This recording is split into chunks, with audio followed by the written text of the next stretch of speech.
The Montessori movement. Interest in the Montessori method grew in many parts of the world.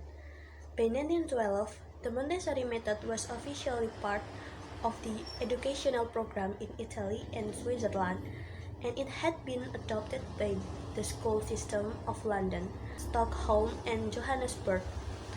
There were Montessori schools in many European countries as well as in the United States, India, China, Mexico, Japan, Australia, and Argentina. For a few years, Maria continued to teach at university and to work as a doctor. Then in 1911, she decided to give up all other work so that she would have more time for the Montessori movement. She wished to train the teacher herself and to keep firm control of the many new Montessori societies, as she did not want her materials and method to be used incorrectly. In her work for the Montessori movement, Maria traveled constantly around Europe, giving lectures and training teachers. Her first trip to the United States in 1913 was an enormous success. In fact, in this period before World War I, Maria's ideas were extremely popular.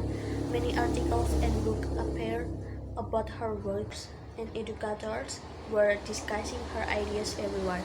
All kinds of people, teachers, politicians, priests, and princes came to Rome to see Maria and observe her school to help her with all this work. Maria now had a group of followers, mostly young women who wanted to learn from her. In 1912, Maria's mother died, and for many years after that, Maria wore only black clothes. The death of her mother brought some change in her life. Soon afterward, she took her son Mario back to life with her. She had visited him now and then during his childhood, but always as a mysterious stranger. One day when he was 15, Maria came to his school and he guessed somehow that she was his mother. From then on, he stayed with her and used her name. He remained close to her for the rest of her life. When he married and had 4 children, she became a very loving and caring grandmother to them. Another major change for Maria was brought about by the international situation.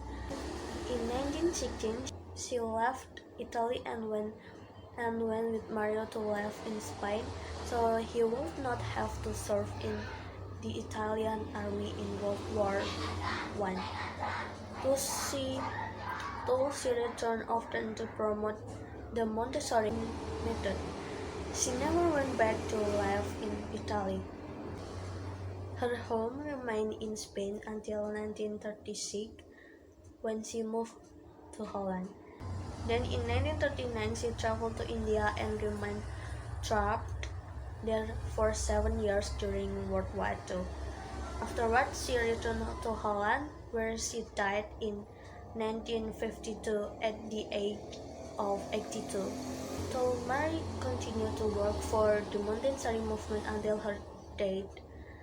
Interest in her method died down in her later life. She did not live to see how her ideas became popular once again in the 1960s.